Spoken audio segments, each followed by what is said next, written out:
Sudden you get a phone call. You need to be on the accident scene. We got fatalities. Now I have to get up and put on a uniform and go out there and work another 10 or 12 hours. And then I'll try to go get a little sleep. So the average person don't know the sacrifice you make, but I appreciate everything that you guys have done and for being here. That's important. A little bit about me, he's already said. People always ask me, why did you get in law enforcement? It was kind of a fluke. I was leaving the gym one day and I got pulled over by an officer. I saw him coming. I was at a stop sign getting ready to make a right. I saw him coming up the road and it was a 2-lane road. So I was turning right on 2 lanes to go this way and there was 2 coming this way. So I saw him coming and I kind of waited till a couple of cars had passed and I turned out. So as soon as I turned, I kind of looked to my left and he looked at me.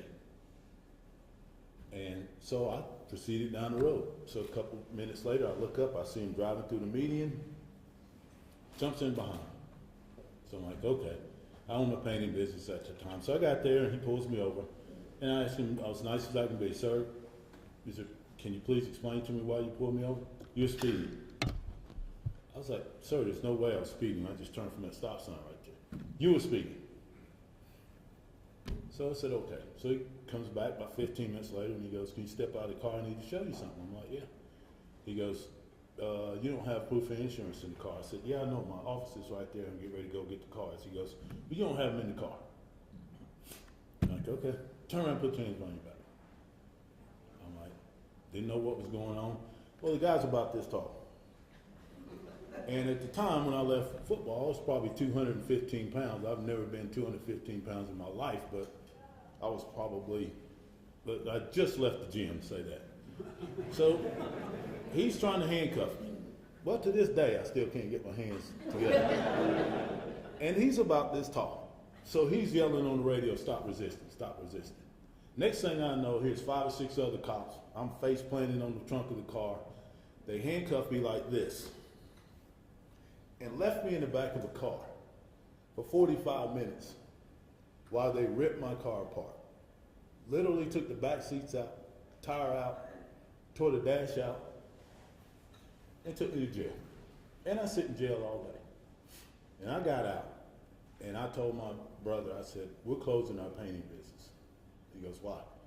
I said, I'm going to apply to be an officer at that police department.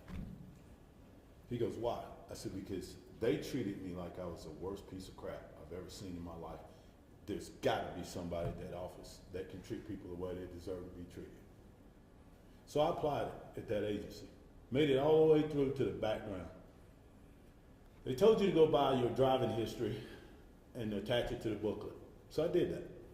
I got a phone call 2 days later that said, we're going to pull your application. We felt like you were being dishonest because you didn't put the last 2 stops on your driving history. I said, you told me to go buy it and attach it to the book. That's what I did. Well, we don't need you here. And we prefer you not apply within 6 months. So I was singing at a wedding, and I saw a guy from Cherokee County, a sergeant was working security. Kind of told him what happened. He goes, we know about that county. Don't worry about it. Come up here and apply. I got hired in 1 month. I worked there for 18 years. And my cop, they asked me, why did you apply? I said, because that officer treated me so bad that I felt like there had to be somebody else that could represent his agency in a better way. So the one thing I learned is when I got in law enforcement, I was always going to treat people the way that I wish they would treat my family member. And out of 18 years, they asked me, said, how many fights you been in, Deputy Green? I said, really 1. I said, I've had to do incident reports on about 7. I said, but the 6, they were trying to get away from me. They weren't trying to fight me. I said, the 1 tried to fight me. Didn't work out so good for him. But the other 6, they were just trying to get away. And people are walking to jail that I take to jail and they're like, I appreciate everything you've done to me, Deputy Green. You're as nice as you can be. I said, it's not personal, it's just business. And that's the way I approached it. I was a field training officer for 10 years. Nobody wanted to come to me. Like, I field training officer, head of our department, he goes, Tiger, he goes, nobody wants to come to you. I said, I know, because I hold them accountable. I said, I'm not their best friend. And then my lieutenant looks at me and goes, you give them the line? I said, yeah. My line to the trainee was, I don't want to know what you did over the weekend. I'm not your best friend. Don't ask me what I did over the weekend. Don't touch my radio. And we go to lunch when I go to lunch. So that was pretty much our conversation in the car. And I said, don't talk if it's not football related, I don't want to hear it.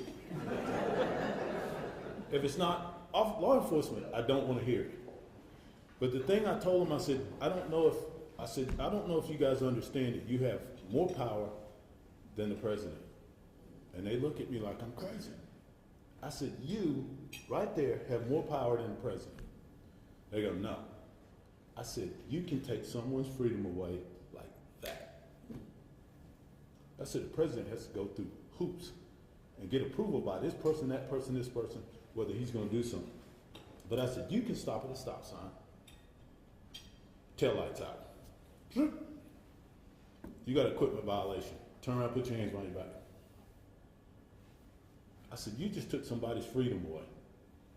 I said, you can never take that for granted. You can never arrest someone just so you can arrest someone, so you can walk through that jail and show the guys in the jail, hey, I just arrested somebody. I said, that's a power that you have to respect. And they look at me like I'm crazy.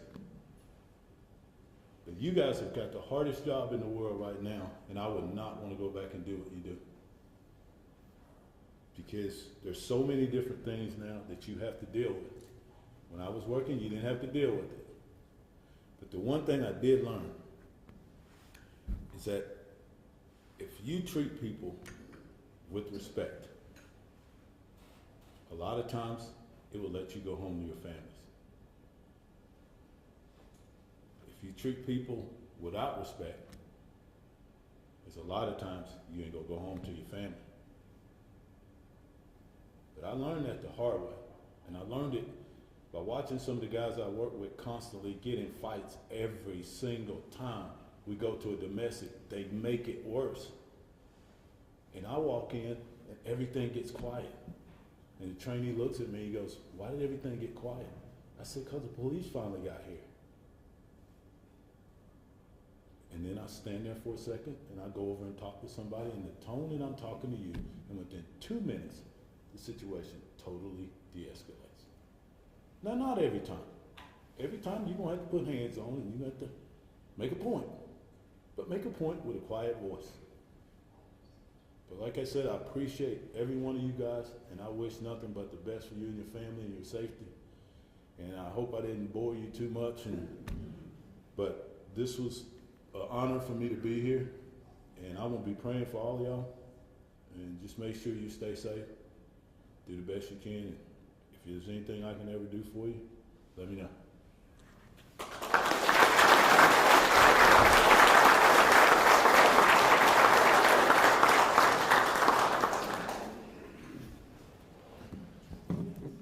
Thank you, Tiger. Really appreciate you being here and making it close.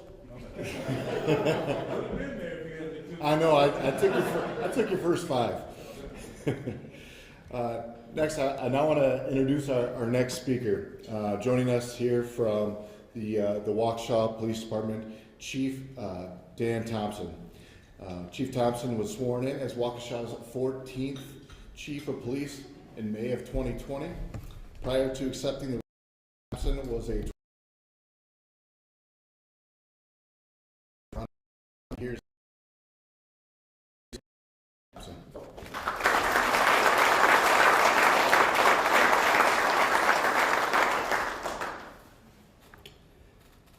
Thank you. Thank you for your service. Right, and you made it. Thank you. I want to thank the Green Bay Packers, especially from the Waukesha Police Department. Thank you for having this event. Not just for us being recognized, but for all of us being recognized. Thank you very much. Steve Caballero, right over here, I want to thank you for submitting us for this award, so thank you. So I was asked to speak motivationally regarding resiliency. I've been, as you stated, in law enforcement for about 31 years. 29 was with the city of Milwaukee. When I worked in Milwaukee, I worked with heroes every day. On May 4th of 2020, may the 4th be with you, I was blessed to work with heroes at the Waukesha Police Department. And every day it's an honor to put this uniform on and go into work in spite of the narrative that's being pushed, because I'm working with heroes. I'm humbly honored to currently work with such heroes. In talking about resiliency, if you look at the definition, it's the ability of something to return to its original size and shape after being compressed or deformed. Resilience is not just bouncing back, but rather bouncing forward. Dr. Bennett stated it's life's crucible to define our character. We have a choice of letting trauma consume us, or utilizing our support network, or clinical therapy, whatever we need to turn our trauma into resiliency. So when I say I work with heroes, I want you to know, family members that are here with these officers, you are heroes as well. Because we cannot do what we do without having that support network. It's got to be there. Because otherwise we will not survive this profession. Before I talk about the parade event, I want to discuss why resiliency is so critical. We talked a little about social climate, a loud voice, where it appears that there's not public support, but in reality, there is public support for us. You go into some of the worst neighborhoods, however you want to define the worst neighborhood, and you see the best in people in those neighborhoods who support the police. Media outlets might be more in tune with reporting bad press at times of police officers rather than the thousands of good deeds that police officers do every day on a daily basis. Why is resiliency so important? I'll tell you why. In the past 2 months, lost 2 good friends to suicide. Another colleague from Virginia Beach to suicide. One of the suicide individuals is actually from Brown County. Have a close friend who graduated the academy with, Tom Casper. He is fighting cancer like no tomorrow. He's going through chemotherapy. Chemotherapy, did I say that right? Okay, good. Good. Didn't sound right when I said it, but anyways. He will go through chemotherapy, and you want to talk about a hero? As soon as he's done, he's going right to work. That is incredible. Going through all that pain, and he's like, Thompson, I gotta work. That's how he gets through it, is he has that strong desire to serve his community. And he retired once. He retired from Milwaukee, and now he's working for the city of Brookfield. The residual stress of this great noble profession not only takes a physical toll, but also toll on our mental wellness and healthy mindfulness. I truly believe that this profession is a calling. It has to be in the core of your soul to get up and do this profession on a daily basis, because if it's not, you're not going to last. It takes one of strong character, 2, and a strong passion to serve others as a police officer in our current social climate. And for me personally, it's not the color of my skin that defines me, the color of my skin refines me. It's not the uniform that defines a police officer, it's a uniform that strengthens the resolve to do the right thing, even when it might be uncomfortable to do so. The parade incident did not define the community of Waukesha, but rather through a demonstration of resiliency, it refined us. We are Waukesha strong. We are Wisconsin strong. I'm going to talk a little about November 21st of 2021. That was our 9/11. I'll never forget that day for the rest of my life. And you take the whole county of Waukesha, we won't forget that day. And I'd be remiss if I didn't say it's not just Waukesha Police Department. County Sheriff's Department, you guys were in there with us as well. We were all in that together. On that day, individuals drove through 6 blocks of a parade route, injuring 67 and killing 6 innocent lives. We received the call 4:39 p.m. I remember getting dressed and within minutes driving to the scene. In all my years, never seen anything like that. I was at the Sikh temple, Mother Corps, tail end of the spa incident, but it was like a war zone. But in that most tragic moment, I saw incredible unity and incredible heroism from police officers, from firefighters, from citizens working together. And I'll tell you, I'll give you one of the stories.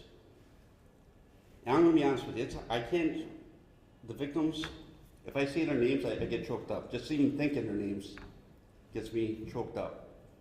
But one of the officers had one of the children, Sparks, carried him in a squad to the hospital. And the family tells him, you carried him to the hospital, we want you to carry him to eternal life and made him a pallbearer. That's just one story of many heroic stories of what these officers did every day. And we have officers here, and I don't mean to traumatize you, because you're looking at a group that was in it, and you guys are heroes.